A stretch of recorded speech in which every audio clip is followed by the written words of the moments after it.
நீண்ட நாட்களுக்கு பிறகு இப்ப மறுபடியும் வந்து சீமான தாய்க்கு விஜயலட்சுமி அவங்க வந்து வீடியோ வெளியிட்டிருக்காங்க.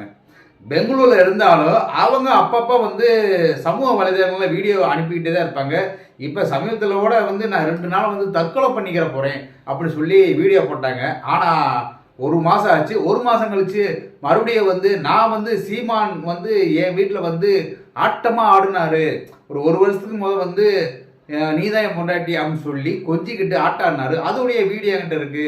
நான் அதை வெளியேற்றுவேன். அதுவும் இல்லாமல் நான் கன்னட அமைப்பு இருக்கு பார்த்தீங்களா, அவங்களோட பேசி சீமான் மீது வழக்கு தொடருவேன் அப்படின்னு சொல்லி பகிரங்கமாக மிரட்டல வர்றாங்க. இவருடைய மிரட்டலை பார்த்து பயப்படுற மாதிரி இல்லை சீமான் என்ன சொல்கிறான்னா, சவுக்கு சங்கரை தூக்கி உள்ளே வச்சிங்கள அதே மாதிரி வந்து இனி 15 வருஷமாக ஒரு பொண்ணு வந்து மிரட்டிக்கு இருக்கு, அதுக்கு ஏதாச்சும் பண்ணுங்கப்பா அப்படிங்கிற மாதிரி ஒரு காமெடித்தனமாக பேசியிருந்தாரு. அதனால காமெடித்தனத்தை பார்த்த உடனே மறுபடியும் வந்து விஜயலட்சுமி கோபம் பொத்துக்கிட்டு வந்துருச்சு. அதனால மறுபடியும் வந்து சீமானை வந்து ஆக்ரோஷமாக தாக்கி ஒரு வீடியோ வெளியிட்டிருக்காங்க.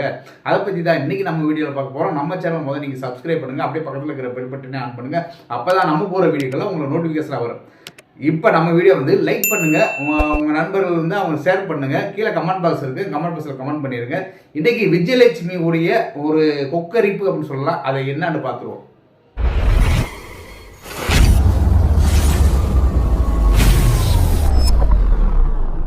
ஏற்கனவே 15 ஆண்டுகளாக வந்து சமூக வலைதளங்களும் சரி எல்லா இடத்துலையும் சரி அப்பப்போ வந்து விஜயலட்சுமி வந்து சீமான் இனி ஏமாத்திட்டாரு, இனி திருமணம் செஞ்சு கொள்ளுவேன்னு சொல்லி ஏமாத்திட்டாருன்னு சொல்லிக்கிட்டே தான் இருப்பாங்க. தவிர அதுக்கான வழக்குகள் எதுவும் போடலை. வழக்குகள் போடுவாங்க, அப்புறம் அதுக்கப்புறம் ப்ரெஸ் மீட் பண்ணுவாங்க, போலீஸில் போய் புகார் பண்ணுவாங்க, அப்புறம் அவங்களே வாபஸ் வாங்குவாங்க, அவங்களே போயிடுவாங்க, கர்நாடகாவுக்கு போயிடுவாங்க.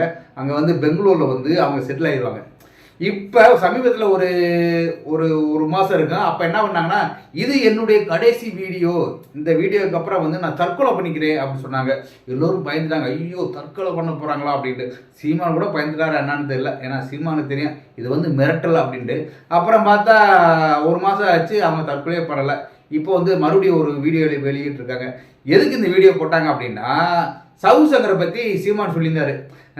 சவுக்கு சங்கரை வந்து கைது பண்ணுறீங்க, என்ன வந்து 15 வருஷமாக வந்து ஒரு பொண்ணு வந்து மிரட்டிக்கிட்டே இருக்கு, எனக்கு வந்து மனைவி இருக்காங்க, 2 பிள்ளைகள் இருக்குது, மாமியார் இருக்காங்க, இந்த மாதிரி நானும் இருக்கேன், ஆனால் இனி மிரட்டுறாங்க, எதுவுமே பண்ண மாட்டேறீங்க அப்படின்னு சொல்லி சிரிச்சுக்கிட்டே வந்து பேசினார்.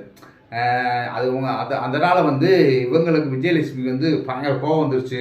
உடனே வந்து மறுபடியும் வந்து இணையதளங்களில் வந்து சீமான் வந்து மீடியாவுக்கு வந்து கொஞ்சி பேட்டி கொடுக்குறாரு. எனக்கு தான் ஒய்ஃப் இருக்குது, 2 பிள்ளைகள் இருக்குது, மாமியார் இருக்காங்க, எங்களை வந்து மிரட்டுறாங்க அப்படின்ற மாதிரிலாம் பல விஷயங்கள் சொல்கிறாரு. எனக்கும் தான் குடும்பம் இருக்குது, இனியோட தான் கன்னடா நடிகர்களில் ஒருத்தரோட வந்து இணைச்சி பேசினாங்க அப்படின்ற மாதிரி பல குற்றச்சாட்டு வச்சாங்க. அதோடு இல்லாமல் போன வருஷம் வந்து சீமான் வந்து பெங்களூர் போனாராம். பெங்களூர் போய் விஜயலட்சுமி வீட்டுக்கு போயிருக்காரு. விஜயலட்சுமி வீட்டுக்கு போய் பொண்டாட்டின்னு கொஞ்சினாராம். கொஞ்சிட்டு ஆட்டம்லாம் போட்டாராம், டான்ஸ் ஆடினாராம். இந்த டான்ஸ் ஆடின எல்லா விஷயத்தையும் வந்து இவங்க வந்து வீடியோ எடுத்து வச்சுருக்காங்களாம். அந்த வீடியோ வந்து இப்போ வெளியேற்றுவேன், போன வருஷம் வந்து சீமான் வந்து என் வீட்டில் வந்து ஆட்டம் போட்ட வீடியோலாம் வெளியேற்றுவேன் அப்படிங்கிறாங்க. அந்த ஆட்டம் போட்ட வீடியோ வந்து அன்றைக்கே வெளியேற்றுக்கலாமே. அன்றைக்கே வந்து சீமான் தான் 15 வருஷமாக வந்து புகார் கொடுத்துட்ருக்காங்க. 5 வருஷமாக புகார் கொடுக்குற இந்த விஜயலட்சுமி வந்து போன வருஷம் வந்த சீமானை வந்து வீடியோ எடுத்ததை வந்து வெளியேற்றுக்கலாமே. சீமான் அப்படி வீட்டுக்கு வந்தால் ஒரு ஆதாரம் தானே, ஆதாரத்தை வந்து அன்றைக்கே காட்டிக்கலாம். காட்டியிருந்தா அன்றைக்கி வந்து விஜயலட்சுமிக்கும் சீமானுக்கு கல்யாணம் பண்ணி வச்சுருக்கலாம். ஆனால் அவங்க அன்றைக்கெலாம் காட்டலை. ஏன் காட்டலை அப்படின்னா, அன்றைக்கி வந்து சீமான் வந்து 50,000 வந்து ஏற்றி விட்டாராம் அவர் அக்கௌண்ட்டில். அதனால் வந்து அவங்க கம்முன்னு ஆகிட்டாங்க போல இருக்கு.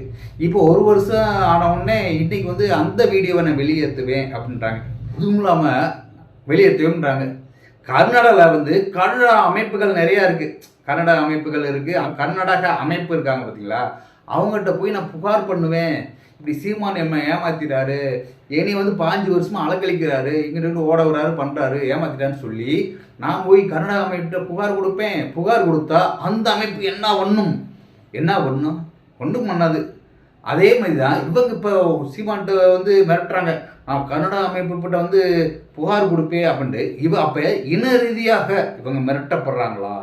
இப்போ நான் கன்னடா அமைப்பிட்ட சொல்லி கன்னடா அமைப்பை வந்து உசுப்பேற்றி கர்நாடகத்தில் பெரிய போராட்டத்தை உருவாக்குவேன், பெரிய பஸ் எரிப்பை கொண்டு வருவேன், கடைகளை அடக்கி விடுவேன், அங்கே பெரிய போராட்டமே நடக்கும், அந்த போராட்டத்தை பற்றி நீ மிரளணும் அப்படின்ற மாதிரி சொல்கிறாங்களா? கர்நாடகா அமைப்புனா ஒரு தீவிரவாதி இயக்கமா இல்லை நக்சலைட் இயக்கமா? இவங்க சொல்கிறத பார்த்தா அப்படி தான் இருக்குது. ஒரு ஆள் வந்து ஏதோ ஒரு விஷயம் வந்து நடக்கணும்னா போய் அடியாள்கிட்ட ரவுடிகிட்ட போய் கேட்பாங்க. ஒரு ரவுடிகிட்ட போய் எனக்கு வந்து எப்படியாச்சும் அந்த இடத்த வாங்கி கொடு பண்ணு அப்படின்ட்டு. அந்த மாதிரி இவங்க என்னமோ சீமான்ட்ட வந்து நியாயம் கேட்குறதுக்கு கர்நாடகா அமைப்பு ஒரு நக்சலைட் தீவிரவாதிகள் அமைப்பு மாதிரி அவங்கள்ட்ட போய் புகார் பண்ணுவேன், அவங்கள்ட்ட புகார் பண்ணால் என்ன நடக்குன்னு தெரியுமோ அப்படின்ட்டு ஒரு பகிரங்கமாக மிரட்டல் வராங்க. இதில் போன முறை வந்து 2009 முள்ளிவாய்க்கால வந்து இறுதிக்கட்ட போர் நடந்துச்சு. அப்படி இறுதிக்கட்ட போர் நடக்கும்போது சீமான் வந்து ஈழத்தமிழர்களுக்காக போராடவே இல்லை. அவர் வந்து ஏன் கூட சேர்ந்து ஆட்டம் பாட்டம் கொண்டாட்டமாக இருந்தார் அப்படின்ட்டு பல தடவை சொன்னாங்க. அதையும் இந்த தடவை சொல்லியிருக்காங்க.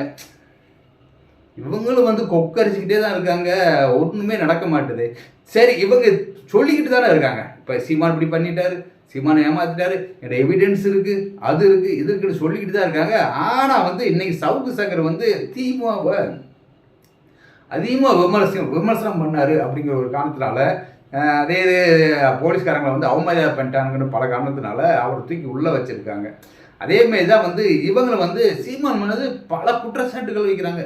பல குற்றச்சாட்டுகள் வச்சாலும் திமுகவுக்கு ஒரு நல்ல சான்ஸில் இவங்களுடைய வாக்கு மூலத்தை வாங்கி சீமானை கைது பண்ணலாமே.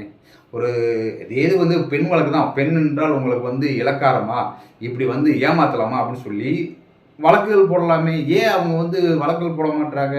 இதில் அதுலேயும் ஒன்று சொல்கிறாங்க இவங்க விஜயலட்சுமி, நீங்கள் இப்படி பேச பேச வந்து நான் வந்து திமுக அரசு வந்து என்னைய அசிங்கப்படுத்துகிற, திமுக அரசு முன்னாடி என்னை அசிங்கப்படுத்துகிற, கேவலப்படுத்துகிற அப்படிங்கிற மாதிரி சொன்னாங்களாம்.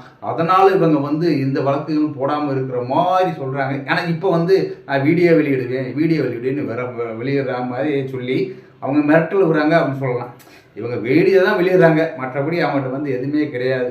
ஏன்னா சீமான் மீது வழக்கு தொடர்ந்தாலே போதும், அவங்க வந்து நேராக போய் கோர்ட்டில் போய் நீ இப்படி ஏமாத்திட்டான்னு சொல்லி வழக்கு தொடர்ந்தாலும் போதும். ஆனால் வழக்கும் தொடர மாட்டாங்க.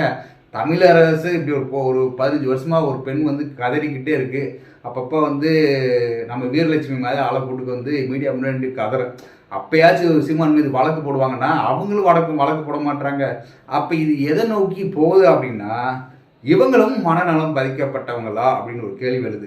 ஏற்கனவே வந்து சுசித்ரா இருக்காங்க பார்த்தீங்களா, சுசித்ரா வந்து திரைப்பட நடிகர்கள் எல்லாத்தையும் வந்து பல விதமாக சொன்னாங்க, இந்த நடிகர் இப்படி, இந்த நடிகர் இப்படின்ட்டு. அதனால் என்னாச்சுனாக்க அவங்க மனநலம் பாதிக்கப்பட்டிருக்காங்க அப்படின்னு சொன்னாங்க. அதேமாதிரி தான் வந்து இன்றைக்கி விஜயலட்சுமி வந்து அப்பப்போ ஒரு மாதத்துக்கு ஒரு 4 வீடியோ 5 வீடியோ போட்டுக்கிட்டு சீமானை பற்றி சொல்லிக்கிட்டே இருக்காங்க. அப்போ இவங்களும் மனநல பாதிக்கப்பட்டிருக்காங்களா? ஏன் 50,000 வந்து போன வருஷம் கொடுத்தாங்க அப்படிங்கிறாங்க.